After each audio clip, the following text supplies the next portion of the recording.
Call of Duty Black Ops 4 didn't have a campaign, but a new leak suggests it almost did. Xbox announced some big events happening around Gamescom, and yet another multi-billion-dollar acquisition might be happening, though this time a mobile software company wants to buy Unity. Get the full story right now on today's Daily Fix.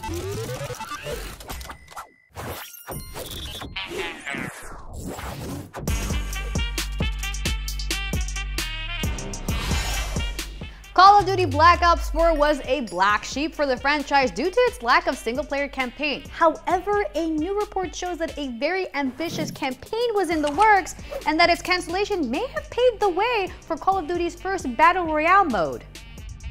As reported via Eurogamer, Reddit user PurpleToaster20 posted a detailed explanation of the campaign, which would have connected to Black Ops 4's multiplayer modes and specialists.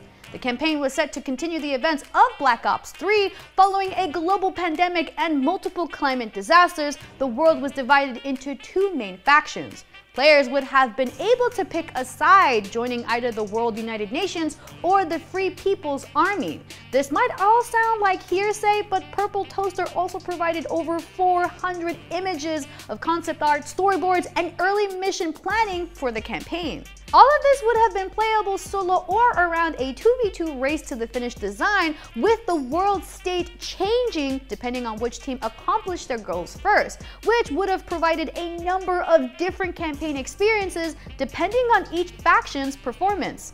One mission example would have the FPA infiltrate a data center in Zurich to extract critical information, while the WUN faction's mission would be to infiltrate the lower parts of the facility and plant charges to destroy it. If the WUN players could do so before the FPA extracted the data, the entire facility would be destroyed and WUN would be victorious.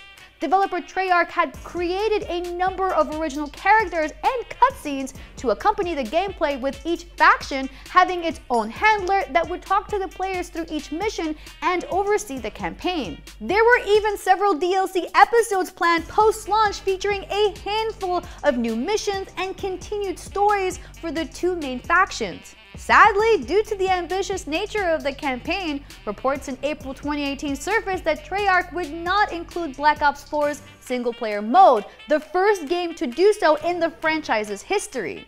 It ultimately boiled down to Treyarch saying they would not be able to meet the deadline for an annual COD release schedule, and so the game prioritized the multiplayer and zombies mode. The lack of a campaign might have had a silver lining though. Black Ops 4 also introduced Blackout, Call of Duty's first foray into Battle Royale, which laid the groundwork for the massively successful Warzone mode, which has breathed new life into the shooter. It's not often we get this much leaked info around a cancelled project. What do you guys think though? Did Activision screw up by scrapping this idea, or did throwing Call of Duty's hat into the Battle Royale ring make up for it? Let me know in the comments. Moving on, Xbox announced its Gamescom plans will include a 6-hour live stream and a chance for those at home to virtually meet some of the devs behind its upcoming games. The Xbox booth at Gamescom livestream will take place Thursday, August 25th from 5 a.m. Pacific, 8 a.m. Eastern, with 6 glorious hours of developer interviews, gameplay, and more. It doesn't seem like there will be any new games revealed, but fans should expect updates from Xbox Game Studios on previously announced games. The current list of games includes Gunfire Reborn, Sea of Thieves, High on Life, Grounded, Minecraft Legends, Planet of Lana, and Age of Empires 4, to name a few. And for those feeling left out because they can't be there in person, Xbox will be holding virtual meet and greets with the creators of Sea of Thieves and Park Beyond, but only for select fans. You can enter for a chance to participate at xbox.com/fanfest. It's good to see Microsoft has cool stuff planned, especially since PlayStation, Nintendo, Take-Two, and Activision Blizzard have all announced they'll be skipping Gamescom this year. But don't worry, IGN will be covering everything live from the floor, including new stuff from Xbox. We'll have more details next week. Sit tight. And finally, mobile software company AppLovin, yes that's the name, has offered to buy Unity for a whopping $17.5 billion. And if you think the name of the company is uncanny, wait till you hear the buzz on this deal.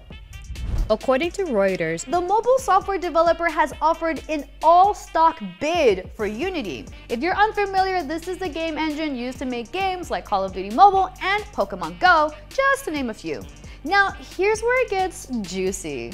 Previously, Unity planned to acquire ironSource, which happens to be AppLovin's competitor. So that's definitely a power play. Beat out the competition by acquiring the company trying to acquire it. Genius!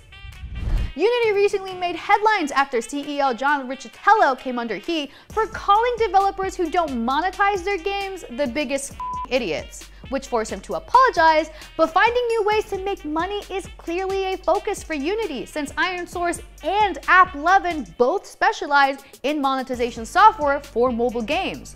If the AppLovin deal is accepted, the ironSource deal will likely go out the window, charging Unity a $150 million termination fee in the process. Still, $17.5 billion covers a lot of termination fees. Though this news could have major implications for the gaming industry. Anybody have any strong opinions on this? Please sound off in the comments.